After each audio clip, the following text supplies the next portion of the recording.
Hello there, my lovely jewelry makers. I'm Christina of CSLdesigns, and in today's tutorial I'm going to show you how to make these multi-row Viking knit earrings. So I actually made these earrings to match a previous bracelet that I did. I'm going to create a playlist for these pieces so you have the whole collection together. Link will be in the description box down below. And of course it'll also be for sale in my shop along with the previous bracelets and loads of other jewelry kits and tutorials. But if you want to learn how you can make these earrings for yourself, then keep watching. So these are the materials that we'll need. First of all, the wire that I'm using is a regular round silver coated copper wire and the gauge is a 0.4mm. And then we need some beads. So I'm using 3mm rounds, and the specific ones I'm using are faceted blue coated hematite gemstone beads. So they're going to add a lovely sparkle and colour. Of course you can mix and match your materials however you want to. We're then going to use these kumihimo ends to finish off the ends of our knit, and they have these little loops in them so we can attach them to our earring findings using some jump rings. Now to go with the kumihimo ends we also need some strong glue, so I'm using this E6000 that's going to create a nice strong bond. And then we need our Viking knit tool, so you can make your own, which I do have a tutorial on how to do. I'm personally using an 8mm crochet hook and I have 6 loops on my tool. I recommend having something like an awl, which can help open up tight spaces in the wire.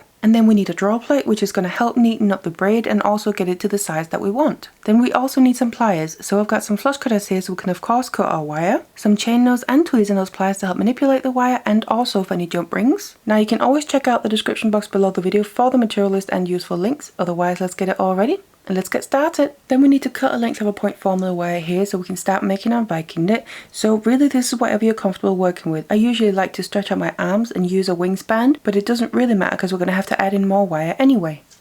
Then with this length of wire I'm going to start from one end, and we then need to grab our tool. Then we need to just first of all attach this. So I'm just going to choose one of the loops and I'm going to come from the left towards the right. Doesn't matter if you go the opposite way, whatever's comfortable for you. Then I'm going to come from behind the loop and then bring the end of the wire coming out to the front. Then I'm just going to bend this end downwards and hold onto that with my thumb. Then bring the long end here that we're going to be working with over towards the right, and then we've created a little loop here that's then looped into the loop in the tool. And then we go all the way to the end of the wire and go through the next loop. This time I'm going through from front to back and from right to left. And then just pull it all the way through, and we need to make sure that we're also bringing it over the top of itself. So we create another loop in the next loop in the tool, and then they're connected like this by kind of creating this little bridge between them. Go back to the end again and then go to the next loop in the tool, through from the front to back and right to left, and then make sure to come over the top of itself and then tighten it. So again we create this little curved bridge between these two loops now, and just work your way all the way around till where we started out. So now I'm back to the beginning. You can see the next loop that we have is actually the first one that I made, but we attached the wire. So we also need to create that very final bridge to connect them. And from now on what we're going to do, instead of going through any loops, we're actually going to be going behind them. So this first loop that we made, I'm going to take the length of wire and just go straight behind from right to left, and then pull the wire all the way through, and then that creates the final little bridge there.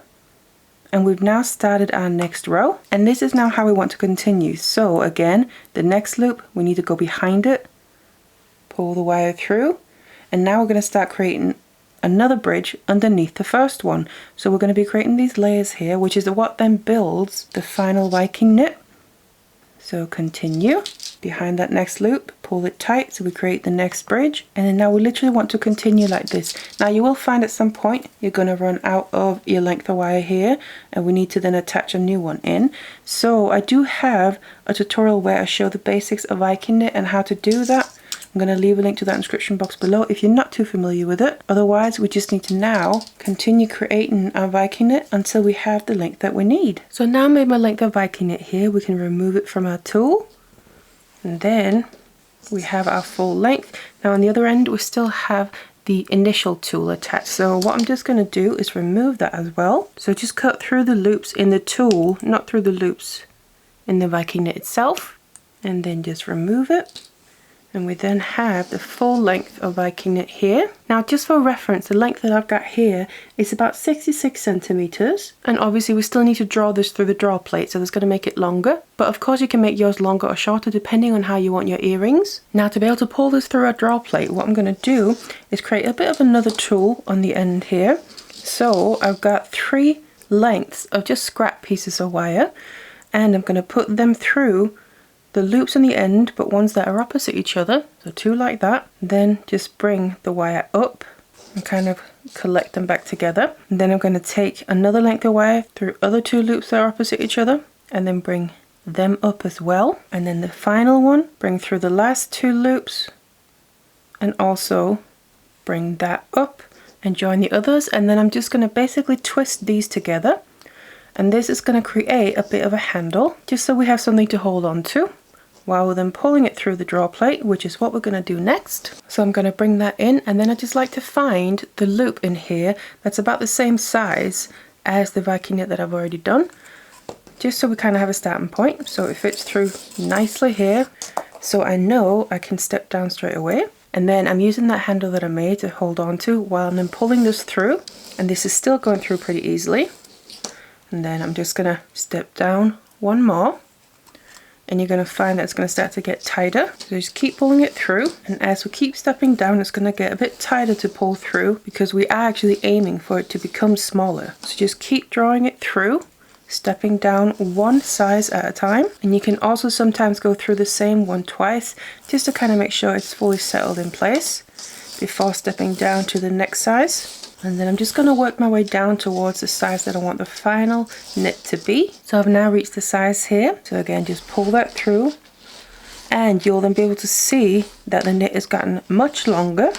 So it's basically been extended because the diameter has gotten smaller, and also the knit itself has kind of neatened up more and gotten a little bit of a different look. I'm just going to bring it through that one again just to make sure it's fully settled in. Now of course you can continue or stop at any point. It all depends on how you want yours to look. I do recommend though, regardless what size you end up with, is you make sure you still have some gaps between your wires within the knit. But otherwise, this is now the long length of knit that I've ended up with. So we now have our knit in place, so we can use this to start turning it into our earrings. Now this long length of Viking knit is not quite what we need for the earrings. What we actually need are 4 separate lengths of the Viking knit.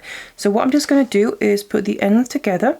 So basically we find where roughly the midpoint is, and I'm then just going to take my cutters, go in and cut right through the knit, so straight through like that. And then now we've already ended up with 2 separate pretty even lengths. And then I'm basically going to repeat that with both of these. So just put the ends together, just one at a time, so we can find roughly where the midpoint is, and then we just cut straight through there. And you can see we get these little bits coming off of the knit as well. So just get rid of those, and any loose ones, you can just kind of get them out as well. So we have 2 shorter lengths here, and the final long length, just do the same. Put the ends together to find the midpoint so we can cut through that, and we then end up with 4 separate even lengths of our Viking knit, and these are the ones we're now going to use to make our earrings with. Now of course we need to use 2 pair earrings, so we're just going to work with 2 of them first of all. So we then need to cut 2 lengths of a 0.4mm here of about 1 meter each, and we need 1 of these lengths for each of the earrings. So I then have 1 length of wire and then 2 lengths of Viking knit, and we're going to work with these to create 1 earring first of all.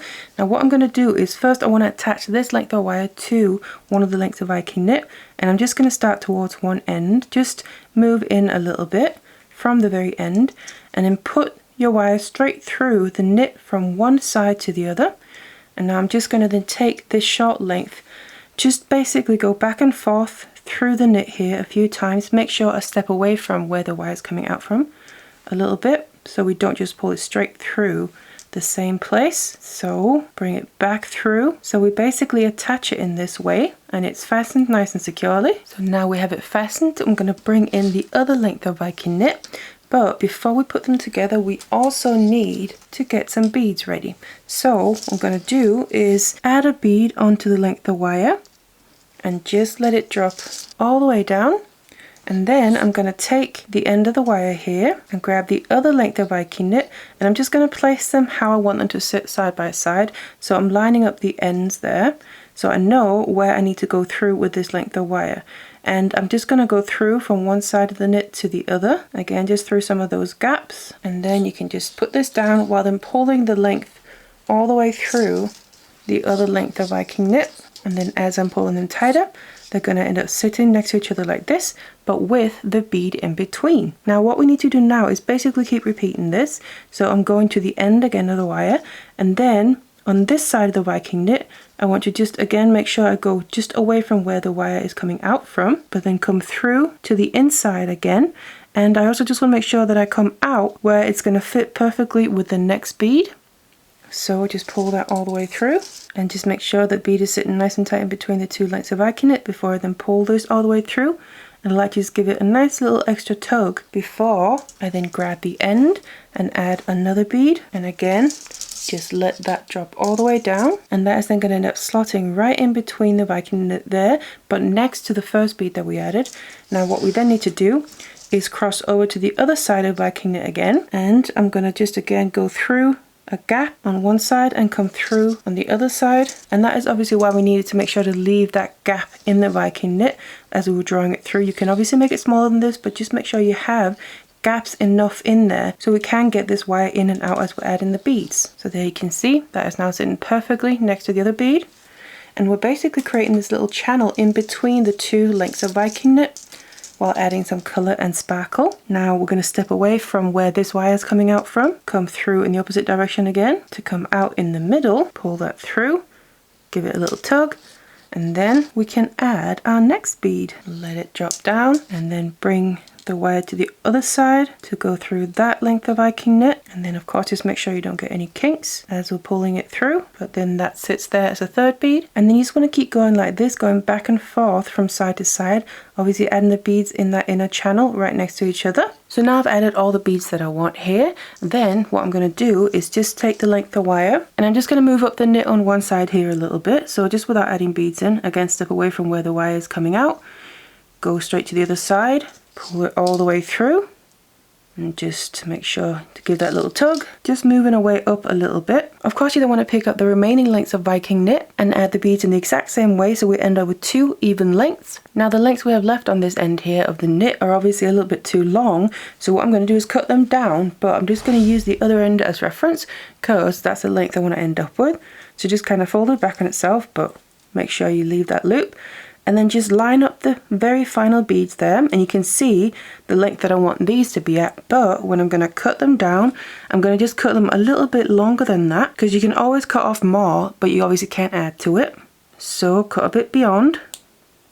And also because remember, we have these little bits that are going to fall off, they could also shorten it a little bit beyond where you cut it. So I'm just going to do that for both of them. And then I'm going to go in and remove all those loose bits on both ends. And then we want to work on getting it just the right length. So again, we can just use the other end to kind of measure against. They need to be just a little bit shorter. So what I like to do is find where the final loop is and basically start undoing the knit. I find that way you control it a little bit more instead of cutting off more. That way you'll end up with more loose bits and it might end up shorter than what you want. So actually undoing the knit in this way, one loop at a time, you can be more sure of where you need to stop to get just the right length that you need. And of course, once you have that, you want to go in and just cut off the excess wire. And then I can just do my final check to make sure they're all pretty nice and even. So they fit nicely there.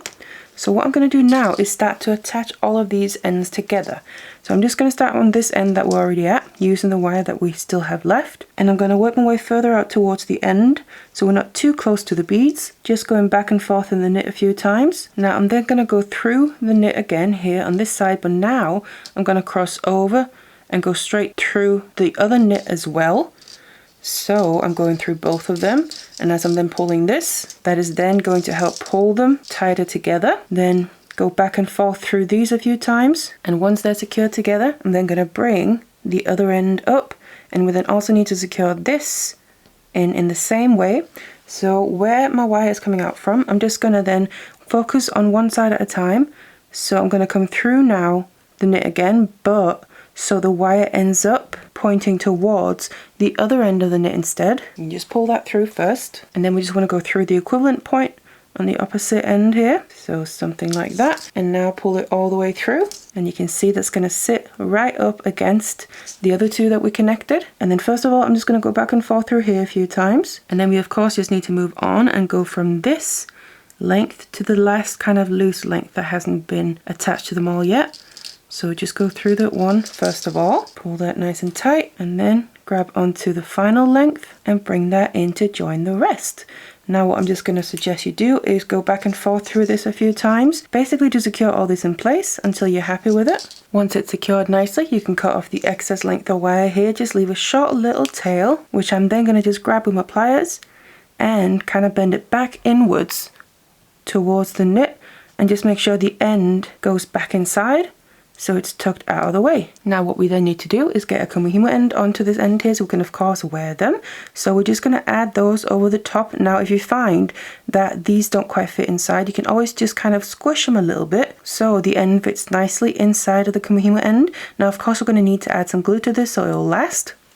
So I'm going to grab my glue and I'm just going to apply it with a toothpick. So I want to get a little bit onto the toothpick like that, and then get it inside of the kumihimo end here. Now you want to make sure to cover the inside walls and all the way right down to the bottom, and then of course we can add more. I can see I need a bit more in here. Now do remember we don't need to fill it up completely because we're obviously going to put the ends of this inside the kumihimo end, and if there's too much glue it's just going to come spilling out, but you obviously also want to have enough. Now I do also like to make sure that I add a bit on the actual end itself and make sure it gets right in between some of the wires here in the nooks and crannies. That way when we put the two pieces together and the glue dries, they're going to adhere really strongly and create a nice strong durable bond. Then I can take the kumihimo end, place it over the end of the Viking knit here, and make sure to push it down as far as possible so we get as much of the wire inside of the kumihimo end, and just make sure obviously the loop is sitting in the right direction. Of course you want to repeat this with the other one and then leave these to dry, and you have these loops then where you can attach your earring findings. But that is then how you make this multi-row Viking knit pair of earrings, and you can of course really play around with your materials to get different looks. Now feel free to check out my channel for loads of tutorials within many different mediums, and of course you can like, share and subscribe, and there's also a super thanks button below the video if you want to support me that way so I can continue making these tutorials for you. Otherwise I really hope you enjoyed this one. Thank you so much for watching it, and I'll see you in the next one.